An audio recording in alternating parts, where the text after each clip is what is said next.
Well, for more, we're joined now by Dr. Stefan Auer, Jean Monnet Chair in EU Interdisciplinary Studies with the La Trobe University. Thanks for joining us. Let's first ask you, you have been on the record for some time now saying that Greece needs to exit the Eurozone if it's to survive. Is this now looking more likely? Well, it does, yes, and that is increasingly also the opinion of the elites in Germany.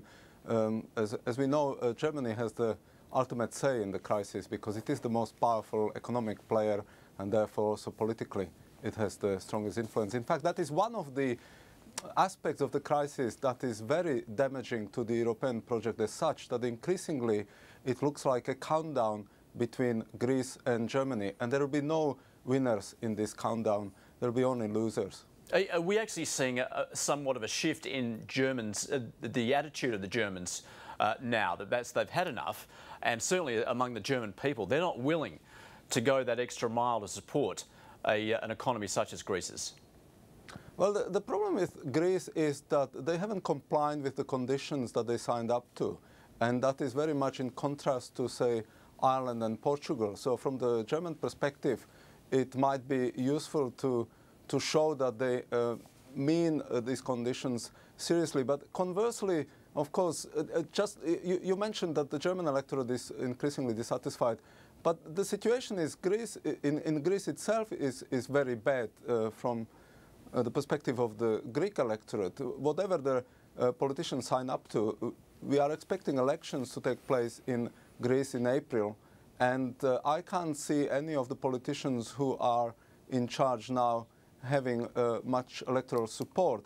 You see, the plans that are putting in place are meant to deliver by 2020.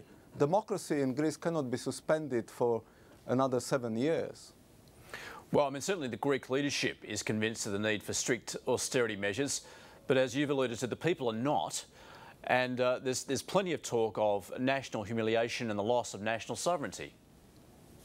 Well, that's right, and this is, I think, what is more damaging than even the dire economic situation across Europe. The growing hostility between the nations of Europe, and at the heart of it is Germany, which is a reluctant leader. I mean, it's not like German elites want to dominate Europe, but they have no other way but to lead Europe because of its economic might. But of course, that is resisted in countries like Greece, Portugal and Ireland. Greeks, of course, remember the German occupation during the Second World War. So the situation is getting from bad to worse. And you said that the Greek Prime Minister said that if they don't approve the cuts, Greece faces catastrophe.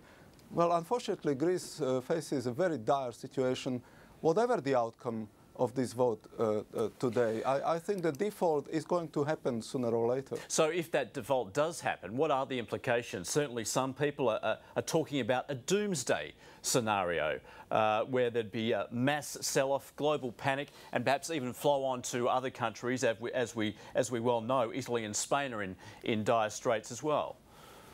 Well, it seems that in Northern Europe, the elites are becoming a bit more relaxed about that situation, in that I suppose the European banks are better prepared for it because they have expected it to happen for now almost 2 years. But we don't know. Of course, that is the thing, that we don't know. But the uncertainty in the markets will remain, whatever happens today. The uncertainty will remain because most economists don't believe that the path on which Greece is put is sustainable. The austerity measures have the negative impact on economic growth. And remember, even if everything goes according to the plan that the IMF and the European Union has imposed on Greece, the outcome is meant to be that by 2020, the level of Greek debt will achieve the current level of Italian debt, which is 120%. And most economists would say that that is clearly unsustainable. And that is to be achieved in 7 years. And that would only be achieved if Greeks supported these measures, but the Greek public doesn't support them. So I see no solution to the crisis, and whatever the the outcome of the vote today is going to be, we either will have a disorderly default, tomorrow, or in a couple of weeks, or in a couple of months. But no one doubts that Greece cannot repay its debt. Just very briefly then, if Greece is to leave the euro, what would that mean for the currency and also for Greece itself? Obviously, the country would fall into even greater depression, would it not? Because it would struggle from years on. Well, yes, but at least in medium long term, it has a chance to recover its competitiveness because its currency would be massively devalued. You see, something like that occurred in Iceland. Admittedly, Iceland was never part of the Eurozone, but you know, there was a bankruptcy in Iceland, and today the Icelandic economy is growing. They had to impose capital controls to prevent capital flight, etc.